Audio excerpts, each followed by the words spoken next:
see by the dawn's early light what so proudly we hailed at the twilight's last gleaming, whose broad stripes and bright stars through the perilous fight for the ramparts we watched were so gallantly streaming, and the rockets' red glare, the bombs bursting in air, gave proof through the night that our flag was still there.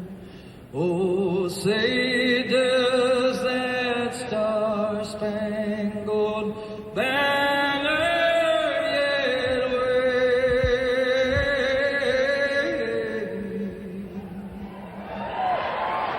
for the land of the free and the home of the brave.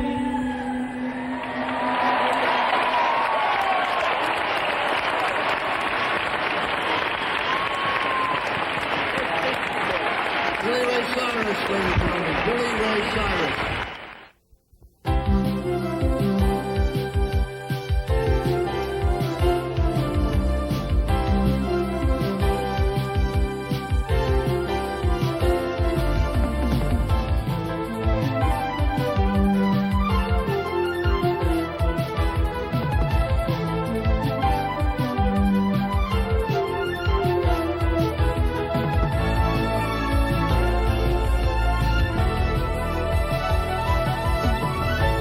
We're back. We're giving you part two of our two-part series of the Democratic National Convention. As we did with the Republican National Convention, we will show you how Bill Clinton is nominated and goes on with Al Gore to try and defeat Dole and Kemp. It'll be a fantastic contest. I think, personally, much closer than people predict. As you have heard on television or seen in newspapers, there are claims that so many jobs were created by Bill Clinton, you would think that everybody is employed. Well, that's not true. You would think that there's no deficit. That's not true. So we'll have to see what Dole and Mr. Clinton do to each other. Obviously, I've been broadcasting to you at the Democratic Convention as a delegate, so I'm trying to stay neutral in terms of what I represent to you and how I bring it to you. In any case, follow us, and we will show you what's going on behind the scenes, through the back doors, and under the tunnels where no one ever creeps. We'll be back.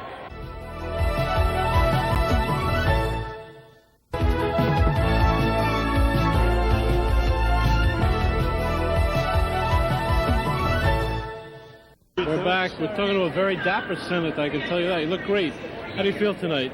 There's an extraordinary enthusiasm here. As you can tell, this Democratic Party has never been more united and never more determined. Everything we know that we fought for all these years is on the stake, and this party's not going to lose. Have you ever seen Al Gore speak so well in your life? Al Gore touched this convention, and I think that he's given real impetus to this fight now against addiction and tobacco that isn't going to be lost. Bill Clinton going to swamp? I think Bill Clinton is going to bring this House down tomorrow and is on the verge of a very significant victory. Thank you. All 289 votes for President Bill Clinton.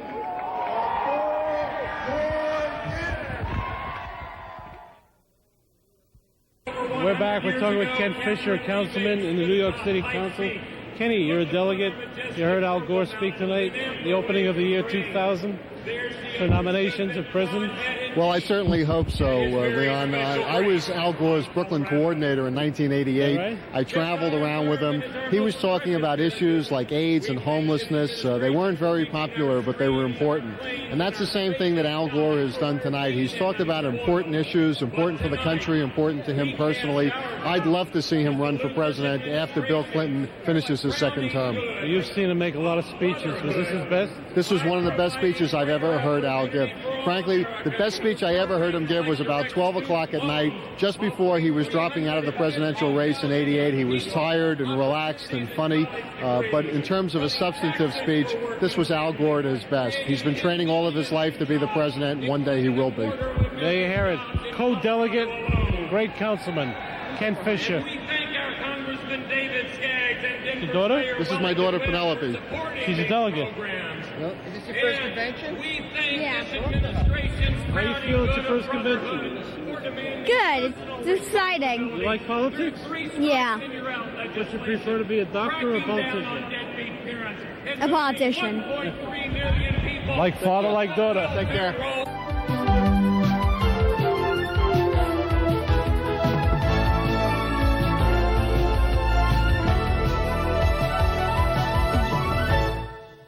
We're here speaking with a delegate from Massachusetts. What's your name? Richard Neal. Richard Gio. Al Gore made a very sensitive speech tonight. I think it was a terrific speech. I think he did a great job in a short period of time contrasting our priorities with those that were offered in San Diego. The Dole Gingrich agenda is an extremist one, and I think Al Gore did a good job tonight of rejecting it. You think that's the opening of a year 2000 campaign for the presidency? There's no question that Al Gore is the early leader. Very sensitive area. He spoke about his sister's death and tobacco. Couldn't hear a pin drop in the auditorium here. Well, I think that it demonstrated a compassionate side of Al Gore that the world has yet to see. He's a very competent and effective leader. You know him well? I know him very well. How well? Well, I serve in the House. Nice to meet you. Thank you. Nice to see you. Thank Congressman? you. Congressman, yes. Thank you.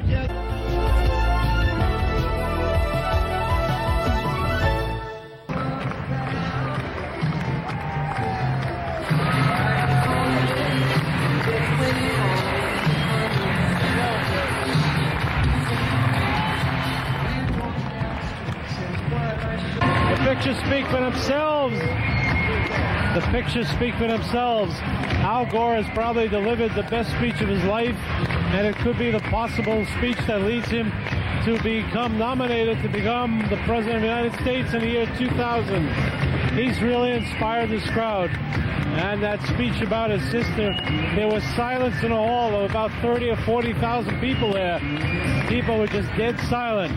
Upstairs, sitting with Hillary, is the former governor of Tennessee, and it's a Tennessean song.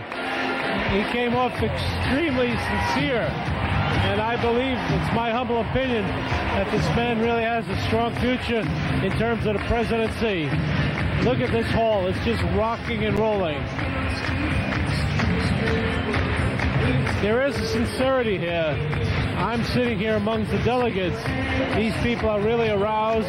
They're excited. They're happy. And there's some credibility with Al Gore that many people in the party don't have, including the President of the United States. You will find that the ratings for Al Gore are much more favorable in terms of character than they are for Bill Clinton, the president.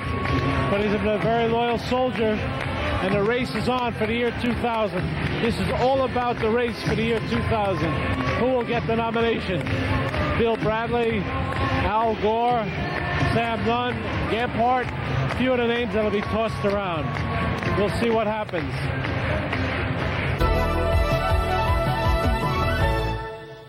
How do you feel about this convention? It's very good, very excited. I learned lots of things from the speeches. How many conventions have you been to? Well, this is the first time. First? The first time, that's right. And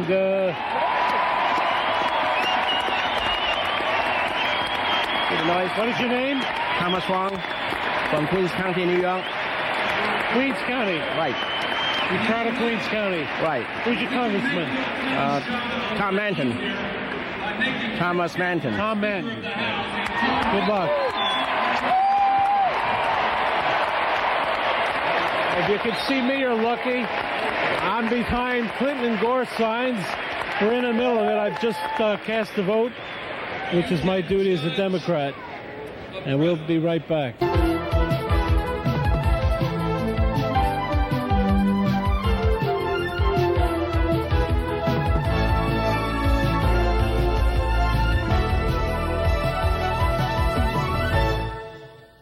We're back, and guess who we found? The button man. This looks like Joe Franklin's table.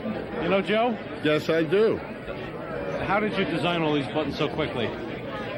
I've been working on this for 4 years, Leon. This is a big thing. You're not a genius.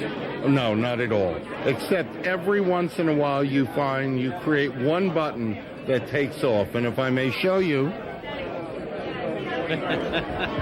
This pin showing... How did you know Rodman would be in what do you call it, in Chicago? he's in Chicago. Yeah. The button we sold in San Diego, and it was the best-selling button at the Republican convention as a put-down of Hillary. I understand. But we, of course, know that in Chicago, where they love Dennis Rodman and they love Hillary, it just shows her to be an independent woman. Did you know that she was going to mention Rodman in her speech? No, but she mentioned him, I believe, because of She the did. pin, because of the button. Really? Yes, that's what made it different and unique.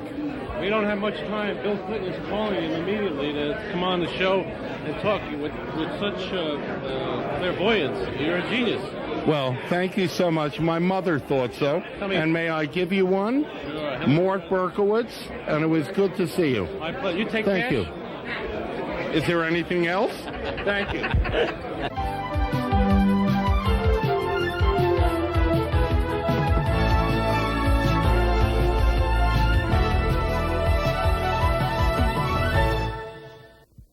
We're back. We're here with Mark Green, a public advocate of the city of New York who aspires to be, I believe, the next United States Senator. Is that correct, Mark? I'll be running for re-election as public advocate for New York City, and then you wouldn't lose a lot of money if you bet I'd run against Senator D'Amato in 1998, but I haven't made a final decision. What's the issue? Well, the issue is where could I do more for the consumers and taxpayers who have elected me public advocate? And the issue is, as Al D'Amato sold out his state to the tobacco interest because of big tobacco money, to the gun interest because of NRA money, who's he for, the special interests or the constituents? Would you consider him a good constituent senator? It's known. Well, I actually He's a pothole senator. Well, it's very interesting. He's the pothole senator, and I'm the pothole advocate. You see, I get 16,000 complaints a year about the city bureaucracy as the ombudsman of New York City, and I answer them and solve them and cut red tape. He apparently does it in Washington. So in that way, we both serve as constituents. The issue is who has the values of New York, and I think I'd be more in the Roosevelt Moynihan tradition rather than the tradition of the Gingriches and Doles. Mark, is there a tug-of-war for the Democratic Party between the liberals and the conservatives? Apparently not. I mean, you look at this convention, and you have a ticket which is progressive, but also is moderate. Listen, 30 years ago, a lot of people here were in the streets in Chicago protesting the Vietnam War. We were called radicals. The war was wrong. It hurt America. And now we're in the mainstream, and the Republicans are in the extreme. I mean, they have a party platform that has 7 constitutional amendments, and it looks like their party has been taken over by religion. When you look at the way they have their abortion planks, it's not the point that it's not my religion, it's any religion shouldn't have such a dominant role in an electoral process. In the effort to keep things clean, I'm a delegate with Mark at this convention. Mark, the chairman of Kansas was pretty tough last night on Bob Dole. Yeah. A little bit too much? Yeah, I thought so. We should get our signals from the head of the ticket. Bill Clinton and Al Gore are saying Bob Dole is a good man, he's an honorable man, he served his country well, he's a war hero. The problem isn't his personality, it's his agenda. And we should stay away from, like, the way they have attacked Mrs. Clinton. No Democrat has attacked the opponent's wife, nor should we. I think we keep it on a high level and talk about issues and results. First, it's right, and second, it's smart. Bill Clinton has so many results as president. and has such good policies for the next century. And Bob Dole has produced very little as majority leader and wants to go back to the rural Kansas in the 1940s. I think when this country has to choose between going back and moving ahead, remember John Kennedy? I remember. Did Al Gore open his campaign for 2000 last night with that speech? I think Al Gore opened his campaign for 2000 the day he was born.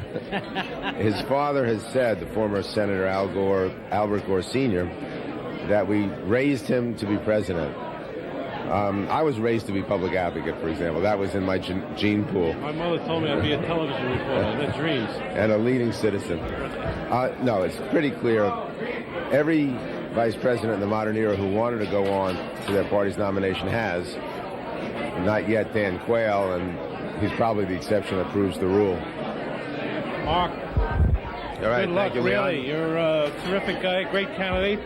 And this is coming from a New York delegate, so we have to disclose that all the time.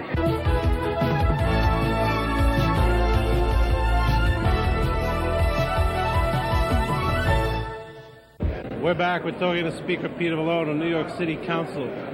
Terrific legislator. First of all, you have a problem with a referendum. Yeah, on this coming November in New York City, there's going to be a question on the ballot, question 1, I believe, which will provide for staggered term limits for the existing... Let me explain that. There's an absurd proposition that was passed that says the whole city council is wiped out. At the same time. At the same time. Everybody has to leave, yeah. So it's like leaving the whole board of directors of GE and General Motors without the people forever. I mean, or getting rid of a whole baseball team at the Right. same time because they're not winning. Right. Or worse, if they are winning, getting rid of them. There's always somebody there that should continue, but particularly in a legislature.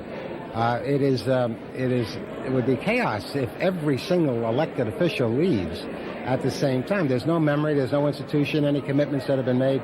So there's the only question that'll be on the ballot is simply to stagger those terms. If this isn't taking on term limits, that's a whole different situation. I personally believe term limits, when you run for office, that's the best time to determine whether or not that term is going to continue.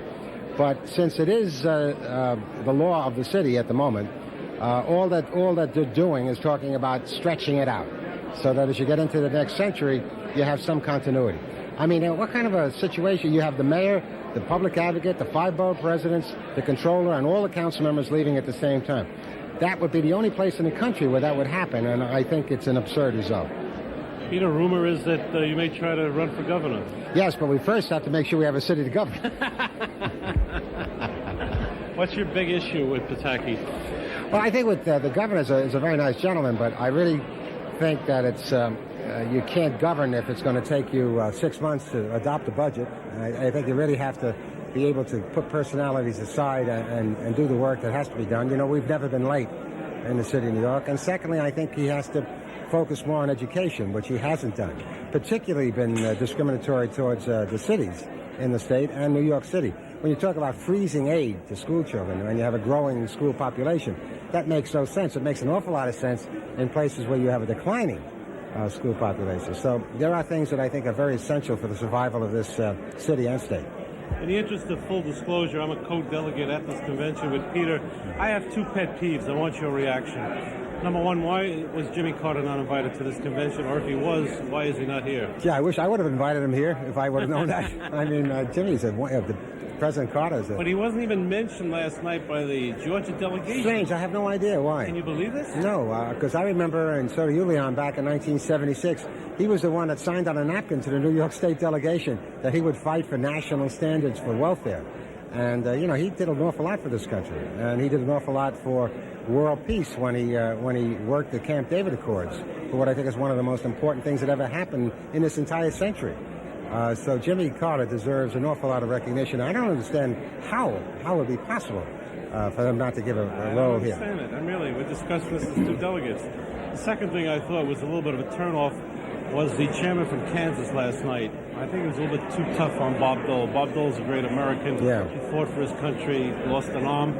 I mean, you don't attack him that No, I don't believe in personal attacks, even when warranted. But in this case, they certainly are not warranted. Is there room in politics for a guy like you who's a gentleman? There's room for both of us, Leon.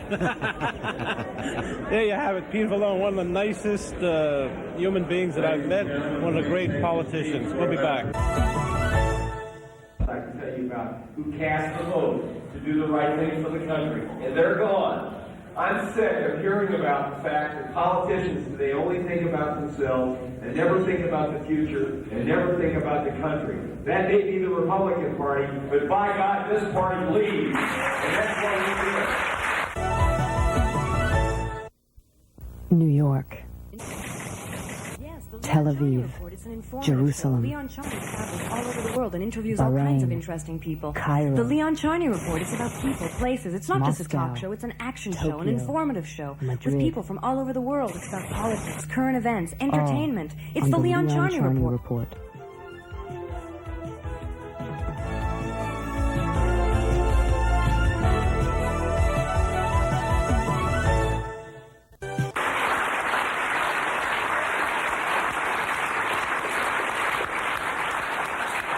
Do we need it?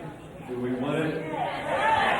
Do we want those innocent kids that I saw in that housing project to have a future? Do we want this country to be great? You bet we do. We have got to stay motivated for these 2 months and shake this country up like it's never been shaken and move this country forward with the biggest Democratic victory that we have ever seen. Failure is not an option. Thank you.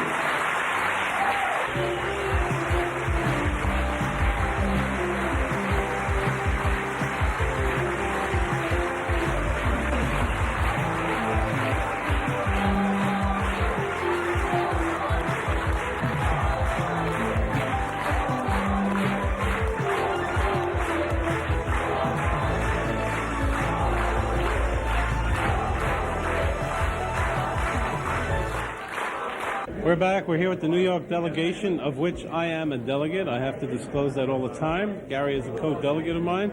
And it's Gary Ackerman, the wonderful congressman from Queens. And where else? Nassau and Suffolk as well. Oh, my God, you got all of them. Gary, I have a few peeves I want to talk to you about. I've been doing a little bit of a study here with my co-delegates. The fact that Jimmy Carter is not at this convention. What do you think, and how do you feel? I would have liked to have seen President Carter here. I think he's a remarkable man, and he has basically set the benchmark for what former presidents should be. He is a great American. He is an international person who has fought for world peace and worked for it. He has not gone into hiding playing golf. He's dedicated himself still to public service. And I think it would have done this convention well and the American people well to be reminded of that. Doesn't take $2 million to go to Japan for a speech either. No, he certainly doesn't. I was a little distraught last night that the chairman of the Georgia delegation, and I'm a Democrat, mentioned everything from peanuts to the Olympics to God knows what in Georgia. Zell Miller is the governor, everything. Nobody mentioned Jimmy Carter. I couldn't believe it. They did peanuts and popcorn and no presidents. I think that was. But on the other hand, I think that was wrong. I think that was absolutely wrong. I guess the convention being upbeat, they didn't want to mention anybody who had lost an election and give a loser atmosphere and anything. But I think people here know, especially here, because this is a sophisticated audience of people who are involved in the political process, albeit at the grassroots level, as we all are, to understand that in elections sometimes you win and sometimes you lose, and there's no shame in losing. And certainly Jimmy Carter tried hard, tried his best. It was bad economic times, but he certainly is a great American. Another thing that bothered me as a Democrat, I thought the chairman from Kansas was a little bit too rough last night on Bob Dole. What do you think? I think that he was the only one in the entire convention who spoke, who said anything negative about Bob Dole. The leadership of our party set the tone that this was not going to be mean-spirited in any way. It's interesting, though, that there was only one person that we could think of who was negative towards Mr. Dole. But when you compare that to the Bobs from the other side, it was a mild Barb. But indeed, we don't want to do that in this party. We don't want to be mean-spirited. We don't want to tear down Mr. Dole. We want to build up what we believe in and sell our ideas in the American marketplace. This is not a country where we should be making fun and tearing down other people's families. If you believe in family values, let's build families. Let's build the future and not tear people down. Let's fight over our beliefs and our ideas. Who's your favorite Democrat all time? My mother. Gary, why your mother? Well, my mother taught me how to vote. She came to this country. She was a little girl coming from Poland and grew up here. And she felt very comfortable in the Democratic Party because it was a party of inclusiveness. And she would go in and say, this is how you vote. Democrat, Democrat, Democrat, Democrat. And suddenly, if you saw Goldberg on the Republican line, Goldberg made a mistake. He's on the wrong line. He belongs over here. Give a Jewish boy a chance. We don't got a lot of them in politics. And then she'd go back to the Democratic line. And if it was Klein with a C? If it was Klein with a C, she would do a little investigating. That's when research came in. There you have it, a true answer about how people vote, and a very nostalgic one.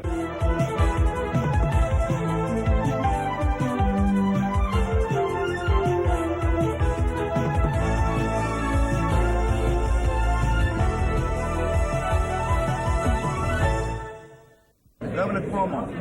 Yeah. He's not here in Chicago. That's right. Why? Because he's in New York. Does he support the Democratic Party? He does. This is the speech of the President of the United States, and he's not attending. Yeah. How do you explain that? Governor Cuomo was here, gave a speech for the president, supports the president, nominated the president last year. You'll see him very active, I think, in campaigning and supporting the president in the election. He's not here for the entire convention. A lot of people who are supporting the president aren't here for the entire convention. So I don't know what that's indicative of, if anything. I don't know either. I know that every 4 years the Democrats get together, and this is the place where they get together. And it's just mind-boggling to me, a man of that stature, not to be here supportive of President Clinton. Yeah, I don't know why it boggles your mind. I don't think it's that fascinating a concept, frankly. He came, he gave his speech. I'm sorry? And he left. Yes. And he's working and supporting the president, and he's doing media, and he's doing TV shows, and he's on the radio supporting the president. He's going to be doing speeches for the president. So there are more ways to support a person than to come stand at the convention, wear a funny hat, and talk to reporters.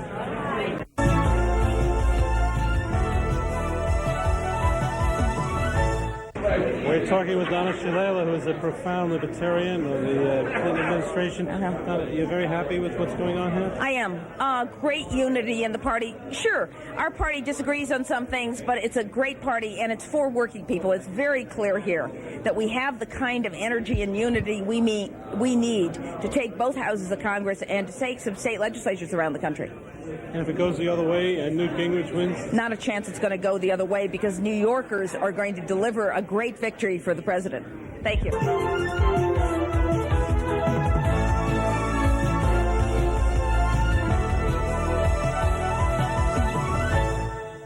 Chicago Auditorium, is that right, Liz? Roosevelt University Auditorium. And we're here with Liz Schreier, who's a macher. She's a political consultant. Used to be with AIPAC, JPAC, NATPAC, all those PACs. She's one of the movers and shakers in the Beltway. And she's going to tell us how well Hillary Clinton did here. She probably is bat mitzvah here, she'll tell you. Right? I thought Hillary Clinton gave a beautiful, effective, powerful speech. She talked about everything about the Jewish values, about the community, about our responsibility, about what most of this crowd does every single day.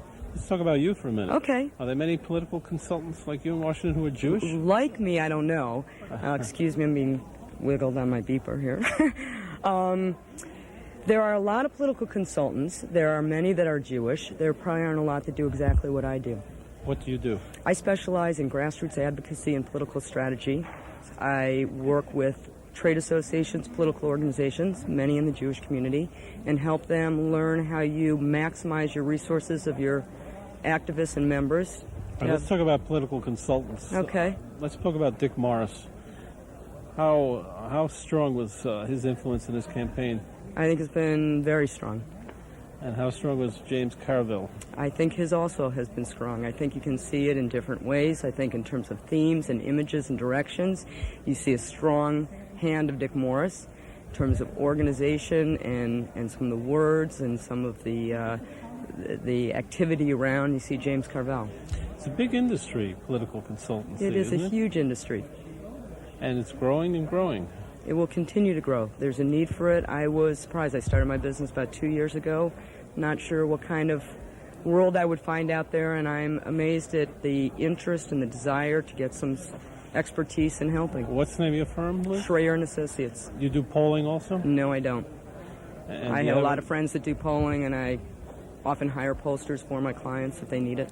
There's a big article today yesterday about Dick Morris in USA Today. It said that he might get a commission on all the advertising for the Clinton campaign. I didn't see the You article. think he could buy a home in East Hampton? I haven't seen, but those that are in the media, political consulting business, many have done very, very well. What happened to Mandy Greenwald? She used to be with Clinton. She has my understanding is has her own media consulting firm. I don't know what she... There's the business to be in case you don't know it. Buttons, schmuttons. This is it, political consultancy. And you see one of the best, Liz Schreier, good friend of Elliot Rose, the man who produces the show, always on the run. We'll be back.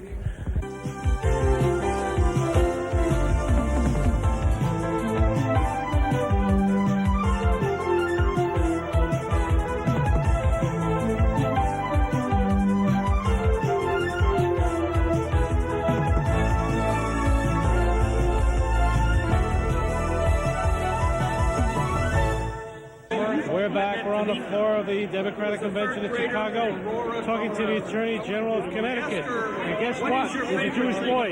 Dick Blumenthal. Dick Blumenthal. You know, we've heard a lot about Jewish people making inroads. I hate to tell you this, but the mayor of Indianapolis, Goldsmith, is a Republican. He probably become the first Republican Jewish governor of Indiana.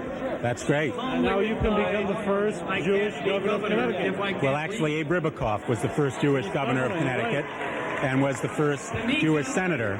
But we are making inroads. We have milestones. There's real progress. And I think it's a testament to the great contributions of people like Abe Ribicoff, Joe Lieberman, and others who have now increased the number of Jewish leaders, elected leaders throughout the nation. We need communities where parents have. I think there's a disproportionate amount of Jewish people involved in politics versus the amount of population we have. Do you agree? I think that education. How many Jewish senators? People who are Jews by their background, their family upbringing, tend to be activists, tend to be contributors to the community, and eventually that leads many of them to be involved in politics. I was counsel to a U.S. senator from 1970 to 1976, Vance Hartford, Indiana. Right. At that time, there were only two Jewish senators, Javits and Ribicoff. Today, I believe there are about 10. Am I right? I believe so. And about 20, 25 congressmen. That's right, or more now. And the Jewish population is about 2% of the population? About that. I believe it's 2.5, 2.8, correct. So I think that both in the sense of numbers of elected officials and also contributions and influence, and particularly because people of our faith tend to vote and to contribute, they exercise a very large influence. Hope to see you with the inauguration. They're going to play a tikva right now. Thank you. This is all the Jewish people here. Thank you.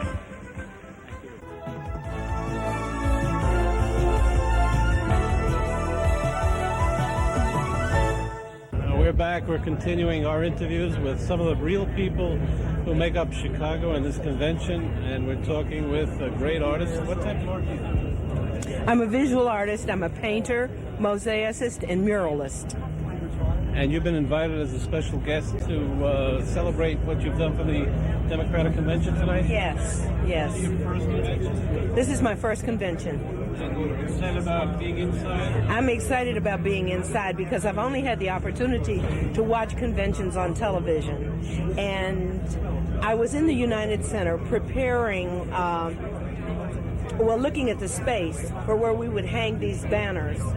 And the whole space is mesmerizing. It's very institutional. But what they've been able to do with that on television and with the workers who went in to transform the United Center prior to everybody coming, is an area that I'm extremely interested in.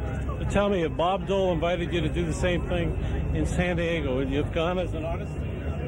No. Why? I do have some principles. I'm a public artist. Do you think Republicans could like art? I do think Republicans like art, but they like a certain type of art. They're for censorship. And I'm a little bit scared of that issue. I'm really, as an artist, I don't want to see this country go on a path that tells artists what to do, what to think, and what to make. So it's a political issue for you. It is a political issue for me. It's a very important political issue for me. How do you feel about women and the Democratic Party today? I feel that women have a voice in the Democratic Party today. What about Libby Dole? She's an important woman in America. And I think that she will bring something to the Republicans. I won't deny them that. I wish that she maybe were running for president. Would you sell Dole? Would you sell her art then? Would I what? Would you sell her your art? Would I sell her my art? Of course I would sell her my art. But I wouldn't do for the Republicans what I hope that our organization is doing for the Democrats. Okay?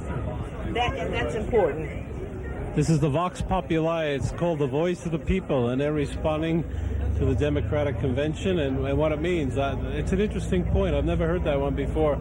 Art and politics and the deliverance of the same. Exciting. We'll try to take a look at it and get some pictures of it tonight.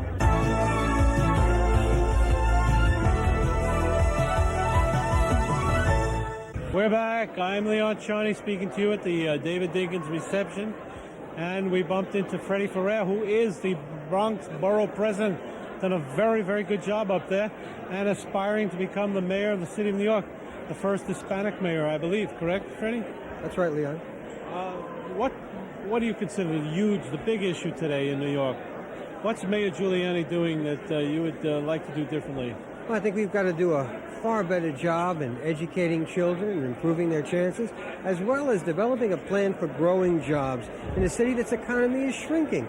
This is a city that's defying all the national trends. We've got to be growing our economy and growing it in ways that makes it easier for small and medium-sized businesses to do their jobs instead of being crushed under the increasing weight of bigger taxes, bigger fees, bigger business taxes, bigger business fees, parking tickets and the like. We've got to be able to make New York truly a business-friendly city and truly a city that cuts its grass, that cleans its garbage, that keeps the graffiti off the walls, and it presents an atmosphere of good parks, good schools, and good neighborhoods. But does he have the budget, or would you be able to have a budget to accomplish all of that? Let me tell you something. New York City is even more well-endowed than most American cities. We're in Chicago right now, right?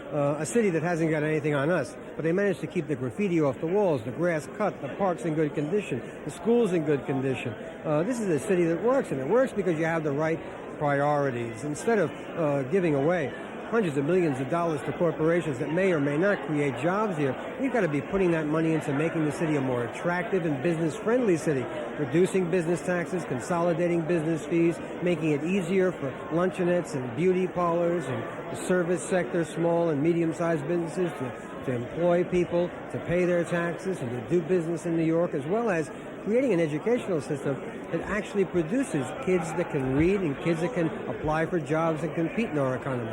How do you think Giuliani's been with respect to minorities in the city?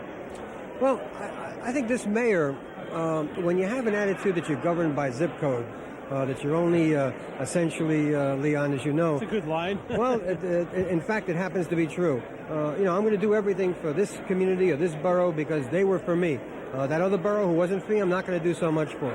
This is one big city. We've got to rally an entire city, bring its best resources, its best instincts, and its best creativity and energies together to make it a better city. You can't pull people apart and play one group or one borough or one community against the other. That's not New York.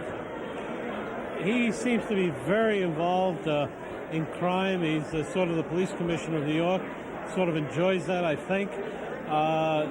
In your opinion, on a scale of 1 to 10, how's he doing on crime? He's doing an 8 on crime. And, Leon, I'd be the first to tell you that Rudolph Giuliani is the best police commissioner New York ever had. But you need a mayor. But you need a mayor, not a police commissioner. You appoint the police commissioner. You don't be the police commissioner yourself. And look, Leon, in a city as great, complex, gifted, and endowed as New York, you got to be able to walk and chew gum at the same time. Not only bring down crime, but create jobs and educate children. When you speak to people and you go out in the streets and you campaign and you ask for money and do all the things that people do for mayor, are you getting any help from the fact that you're a Democrat under Clinton or is it a negative because of the welfare situation he created? Well, I think the president signing of the welfare bill sure didn't help him. And I've had some real serious criticisms sure you of have. it. That's why I'm asking you. Real big criticisms of it. But there is no difference I have with the president that's any bigger than the differences I have with Dole and Gingrich. They would be absolute poison for New York. They have already exhibited the kinds of anti-New York and anti-city attitudes that make us very, very concerned. Clinton, in fact, is the kind of Democrat that I essentially am. Not one that goes crazy over the boutique issues, but tries to keep your eye on the ball and keep things moving on track.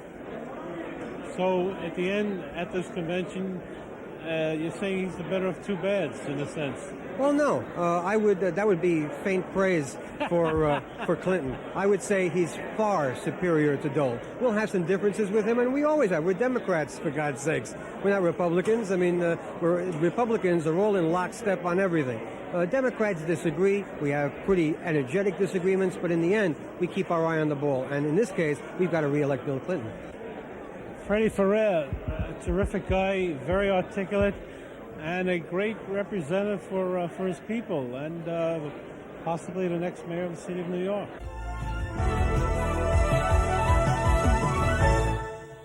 This is Leon Charney for Leon Charney Reporting. We're talking to James Carville, the architect of the 1992 victory of President Clinton. How come you're not on a train, Jim? Well, because I'm here visiting with all these people, having a good time. Drinking a lot of free whiskey and, getting my picture taken with a lot of beautiful women. You missed the train at all? Missed the action? No, been having a good time. Jim, President Carter's not been invited to this convention as a Southerner. You think that's a slight? Well, I think what he said was he didn't want to come. But I'm not aware of what happened or anything else, but I don't think that he said that there'd never been an incumbent Democrat since that, and he decided not to come. But you're a good Democrat. You know he's a former president. If he would have wanted to come, he endorsed Governor Clinton very early in the campaign. Governor Clinton has used him very effectively on any number of foreign policy missions. Well, they're very close. Somebody's always going to find something negative about anything. Hey, give me you come out here and have a great time, you'll find one thing that's wrong. Give me a fearless forecast. How many points is Clinton going to win by? 271 electoral votes. We'll get one more than we need. Is that going to affect your marriage? Hadn't yet. I hope it does. No, I love my wife no matter what. Thank you. Thanks, Jim. Secretary Raya, 10 million jobs. You made every one for every American. Give me a prediction on the bond market. That's more important. I can't do that. Unfortunately, there are only two kinds of people when it comes to predicting the stock market. Those who don't know and those who don't know they don't know. And I'm in the first category. But I can tell you that the record so far in terms of this economy, job growth, unemployment down, no sign of wage push inflation, budget deficit cut by more than half. You could not want a better economic picture. We still have challenges ahead in terms of making sure that everybody participates in this good economy and everybody has the opportunity to get a good job. And we're on that road right now, but you could not want a better economic picture. Well, you're a great libertarian. You're known for your liberal views. Is there a tug-of-war now for the Democratic Party between the Mario Cuomos and the Jesse Jacksons and your administration? I don't sense any tug-of-war at all. This is a very big party. There is obviously always going to be a debate going on, but we are absolutely united in our goals and our objectives, where we want to go in terms of making sure that every hardworking person and everybody who's willing to work hard has an opportunity to make it in this society. Thank you and very that's much. The principle that unites all of us. See you back at Harvard. I'll see you.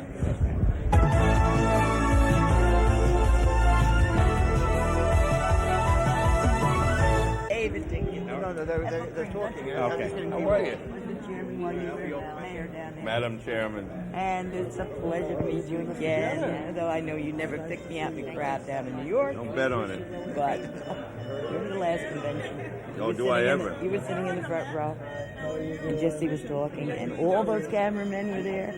And I kept watching your eyes. You never blinked. You never. How does he do that? With practice. Young and strong. All those cameras just waiting for you to blink. You're terrific, and I'm hanging there. It's so good to see you again. So pleased you came. Thank you. It's a pleasure. Hi. He's very thankful for Duchess. I too was sitting next to her at that convention. One of the best counties we have in the state. Oh, stay well. Thank you. Thanks for coming. IFPW member. All Campaign right. for you. All right. Wish you were there. Bless you. Thank you. Thank you. Thank They you. all love you. We're back. I'm Leon Charney. We're covering the Democratic Convention. And to make full disclosure, guess what I am? I'm a delegate to the Democratic Should I put Convention. on my delegate thing? So, and I'm here with Congressman Jerry Nadler. He said to me, you know what, Leon, you can do interviews with the Democrats. The fact that you're a Democrat, just tell the people. So here you are. A secret has been disclosed. Jerry, welcome to the show. Well, welcome to the convention. Jerry, you know me. I know you a long time. We know what President Carter did for the Democratic Party. We know what they did for Israel, for the Middle East. Are you upset that he's not at this convention? I am. I think it's very unfortunate he's not at the convention. He's the only ex-president we have. Some of us had our differences with him at the time, but so what? He was a good president. He's probably been the best ex-president we've had in the history of the country, and he's a distinguished Democrat. Of course, he should be here.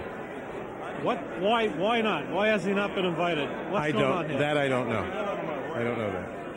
You were talking. I'm not involved with that. You were talking to me off camera about the amounts of money that are being collected here for the campaign, and basically it's not filtering down to local candidates. You upset about that?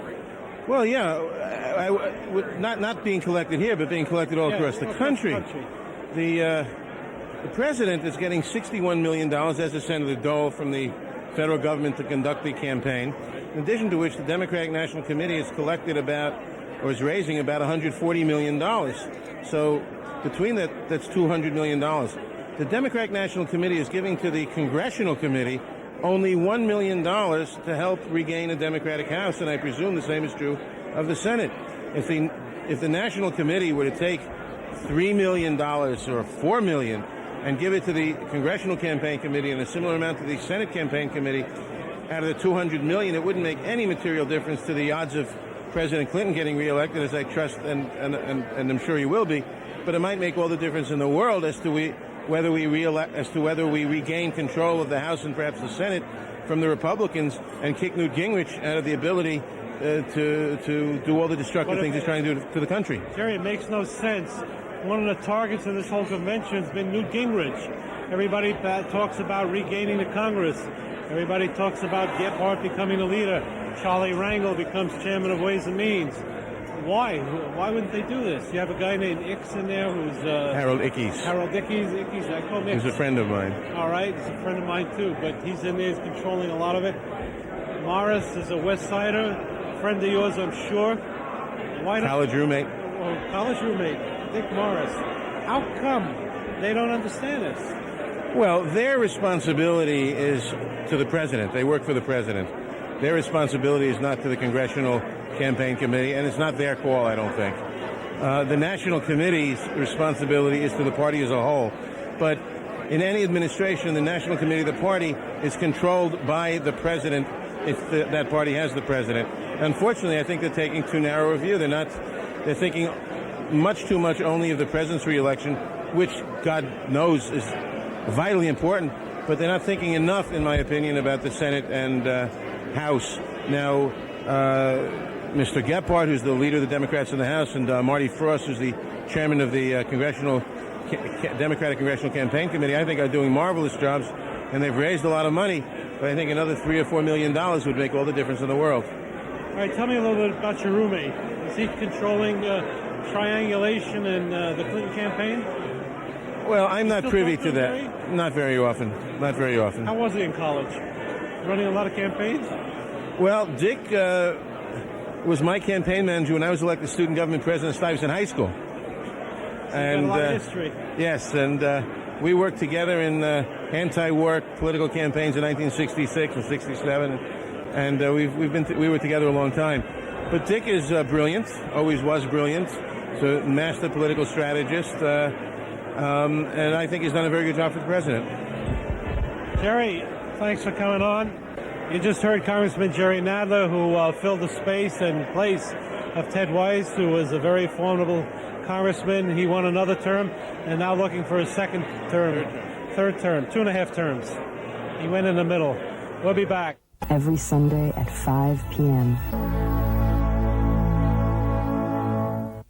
We're here with Senator Paul Simon of Illinois, one of the great senators in the Senate. I believe you're going out, Senator, huh? I'm retiring at the end of this year. That is correct. Any reason? Well, I've been in Washington 22 years now, and I see some of my colleagues staying on too long. I can see it in others. I don't know that I would see it in myself. Senator, you and I know I did some work on Camp David. President Carter was very strong there. Why is he not at this convention? And should he be? Well, the relationship between Jimmy Carter and Bill Clinton has not been a good one, unfortunately. I think it would have been a great thing to have him here. I would have welcomed him here. I think no ex-president, with the possible exception of John Quincy Adams, has contributed as much as Jimmy Carter. But Jimmy Carter is supporting Bill Clinton. This does not mean a split in the party. Our show has a particular interest in the Middle East, and I know that you've had a strong interest in the Middle East. You were a good friend of Yitzhak Rabin. You know Shimon Peres.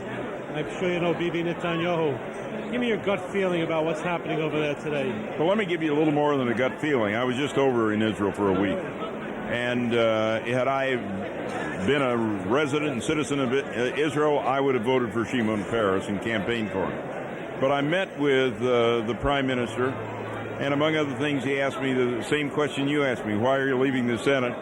And he talked about his future. Two Jewish minds, you know. and he said, among other things, he said, I know that history will judge me on what I do in the peace process.